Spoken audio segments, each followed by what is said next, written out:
La genèse de cette galerie, c'est parti quand j'ai embauché Thierry comme graphiste. Et quand j'ai parlé de nouvelles idées qu'on pouvait développer ensemble, je lui ai suggéré qu'on puisse ouvrir modestement, de faire une petite galerie. Et donc on avait une idée dans la tête et on a laissé un peu le temps pour que ça germe. Et c'est vrai qu'on a trouvé finalement un fil conducteur en se disant que c'était une ouverture qu'on pouvait faire vers le public. Et on peut faire découvrir des artistes de talent, et l'idée c'était quand même d'aller taper en Occitanie, sur des gens qui sont de notre région. Et j'ai proposé à Thierry qu'il ait un de ses contacts, et il a choisi Jérôme Morel comme photographe, ce qui était parfait. Et on est ravis finalement d'avoir concrétisé, parce qu'on s'est dit que quand la pandémie serait terminée, ça serait bien qu'on puisse avoir un lieu de convivialité pour se retrouver. Mais c'est bête, c'est juste passer un moment ensemble, un artiste et quelqu'un qui s'exprime à travers son talent.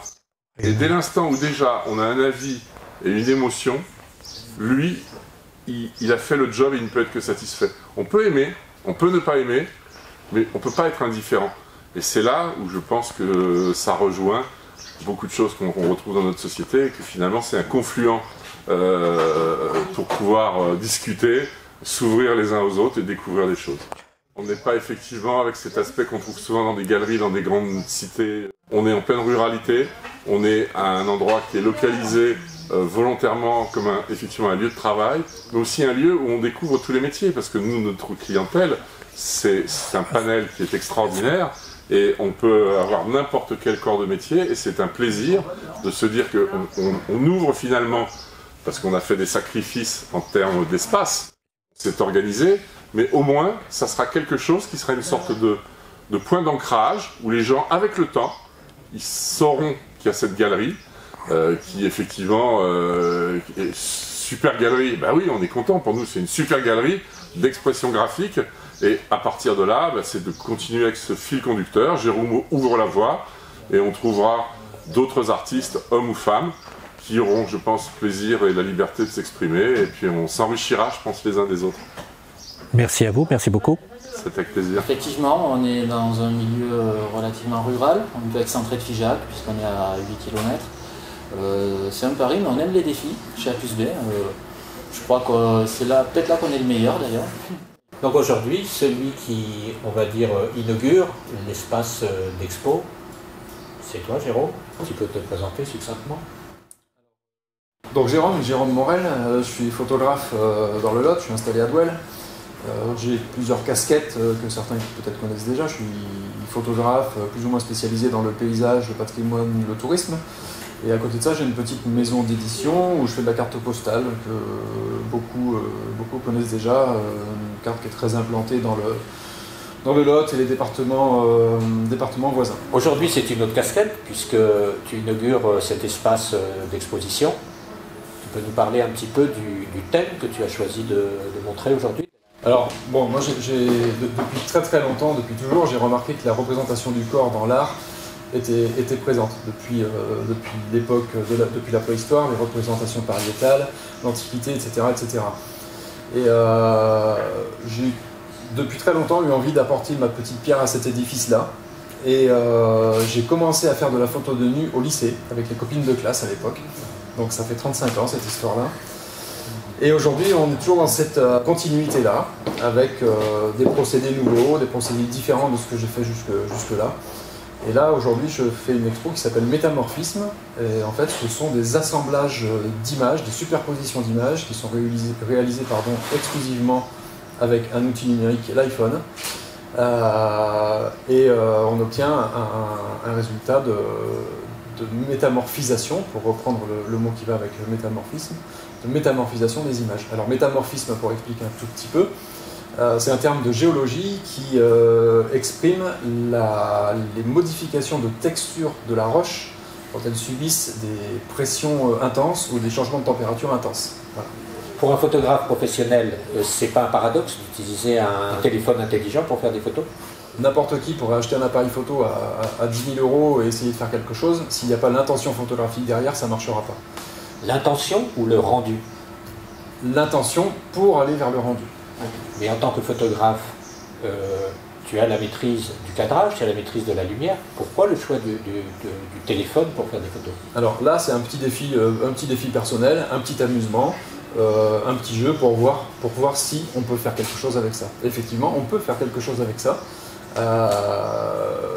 Pour autant, j'en reviens à l'intention de départ. Si on n'a pas une intention, avec le téléphone comme avec n'importe quel autre outil, on va faire un truc sans vraiment d'intérêt. L'artiste peint son modèle, l'artiste peint sa compagne, son épouse. C'est le cas ici? Alors on est tout à fait dans cette lignée-là. Il s'avère que sur l'intégralité des photos qui sont là, la personne présente, c'est ma compagne, Magali. Et en fait, j'ai choisi sur cette expo-là d'intégrer dans les photos que j'ai fait d'elle des éléments de composition. Magali fait de la peinture, fait du dessin et de la peinture. Donc j'ai photographié ses œuvres et je les ai intégrées par superposition à des photos que j'avais fait d'elle, nues, et aussi avec d'autres photos que j'ai mélangé tout ça. Le thème est multiple puisqu'il y a les peintures de Magali, il y a les prises de vue de son corps. Tout à fait. Et toi, tu synthétises tout ça ou tu métamorphises tout ça? Je métamorphise tout ça avec un petit logiciel sur le téléphone. Après, toutes ces textures, chaque action faite avec l'outil est unique.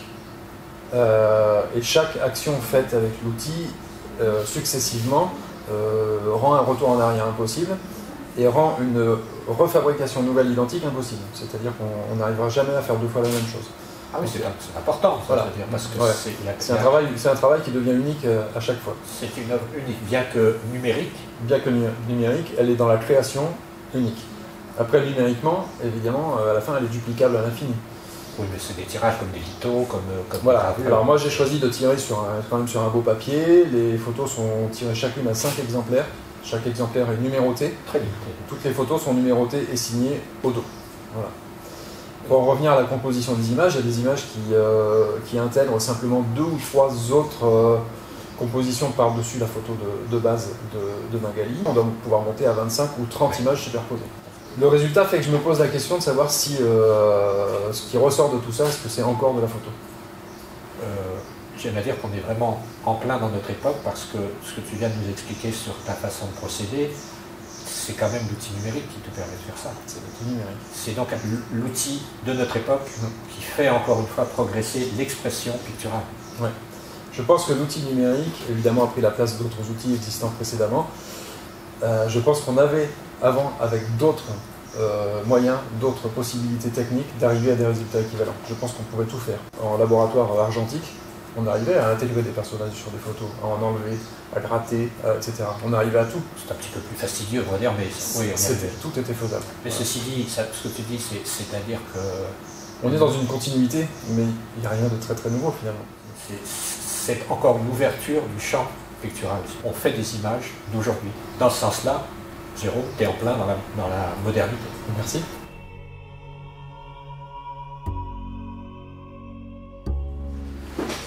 Magali, bonjour. Bonjour. Tu es partie prenante dans le thème de cette exposition à double titre. Alors c'est une démarche que je décrirais intuitive, qui est née de nos élans artistiques, tous les deux, et de l'envie, en toute humilité ou sans aucune prétention, de vouloir créer quelque chose à deux au niveau artistique. J'ai rencontré Jérôme pour des poses de photos dans son exposition de 2015.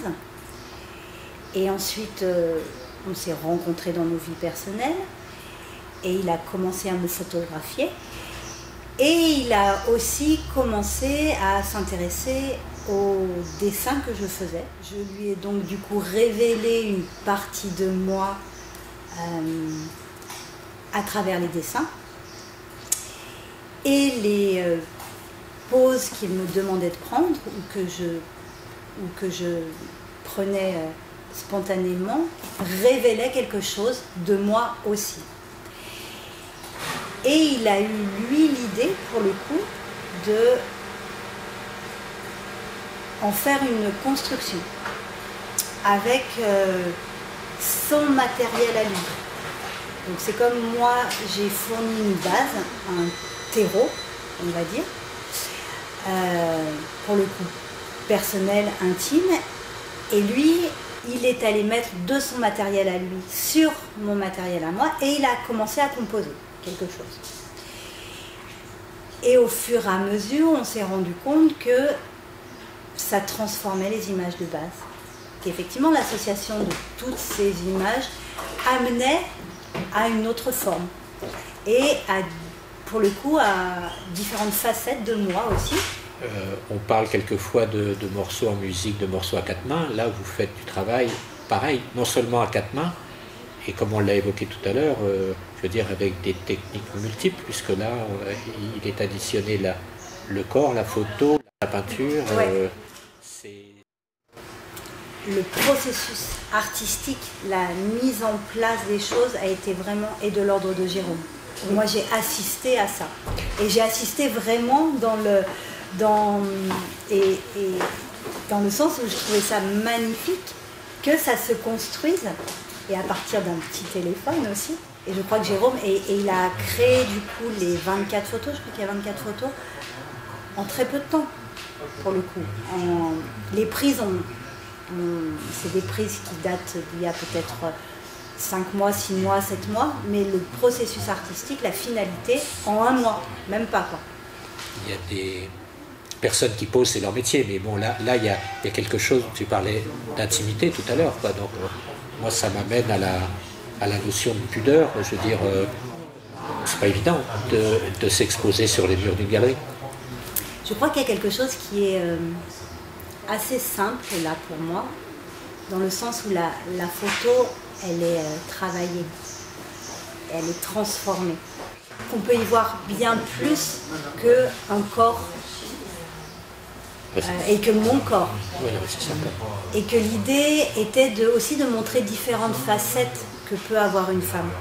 Et il y a certaines photos, effectivement, où je pourrais me sentir un peu en danger dans ce que je montre de moi. Et en fait, je crois que comme c'est dans cet ensemble de multiples facettes de ce que je suis, je pense que peut-être pas mal de femmes peuvent reconnaître ces multiples facettes. Et du coup, c'est un peu comme une protection. Après, je pense qu'il y a beaucoup d'amour, en fait. Oui, c'est sympathiquement complémentaire, quoi, je veux dire. Oui. En tout cas, je pense dévoilant de notre intimité à tous les deux. Voilà. Et on est OK pour exposer ça. Mais dans une idée d'un peu d'universalité, quand même.